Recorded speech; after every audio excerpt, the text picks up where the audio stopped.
Welcome back. Pakistan's prime minister is vowing to retaliate against what he calls an act of war from India, a fellow nuclear-armed neighbor.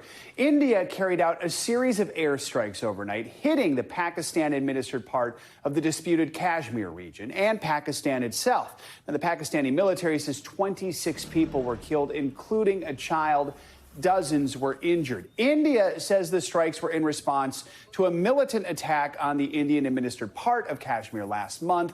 That killed 26 people. India blames Pakistan for the attack, which Pakistan denies. NBC News chief international correspondent Keir Simmons joins us now with the latest on all this. Keir, just walk us through how these strikes did unfold overnight and more on how we got here. Well, they took less than an hour, Joe. India striking Pakistan deeper into Pakistan than it has for decades. We have seen exchanges like this in the past, but this is a worrying one. As you mentioned, it is retribution, according to India, for an attack in the Kashmir region where a number of civilians, Indian civilians, tourists were killed. Now, that attack by militants, India says, came from the Pakistan side, and that Pakistan should, at the very least, have prevented it. So it has struck back, it claims, in a measured way, but both sides saying that civilians have been killed. Pakistan saying 26 on its side, and on the Indian side, 10 as Pakistan responded. So this morning, there are again fears that the two countries are on the brink of war. Pakistan says it did shoot down 5 Indian fighter jets. What has India said about this? What kind of retaliation just could we see from Pakistan? It hasn't confirmed, India, that those jets have been shot down. There is footage of wreckage of a fighter jet.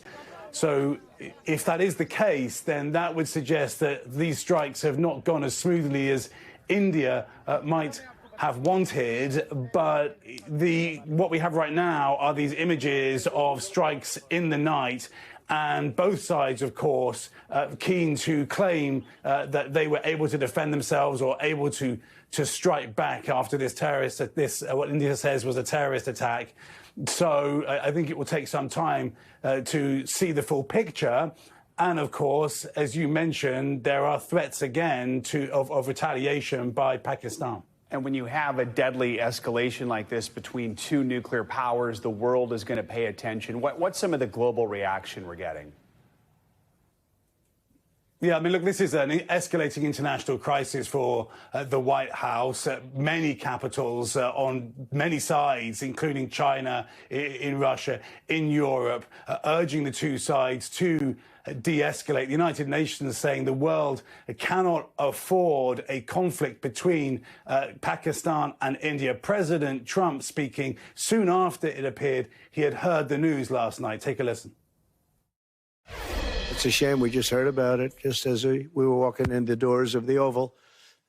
Just heard about it. I guess people knew something was going to happen based on a little bit of the past. They've been fighting for a long time. You know, they've been fighting for many, many decades and centuries, actually, if you really think about it. No, I just hope it ends very quickly.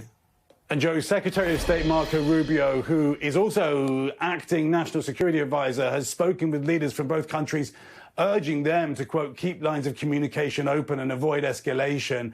As we've said, Joe, both sides have been through this before, but it is no less dangerous, Joe. All right, Keir, thank you so much. Thanks for watching. Stay updated about breaking news and top stories on the NBC News app or follow us on social media.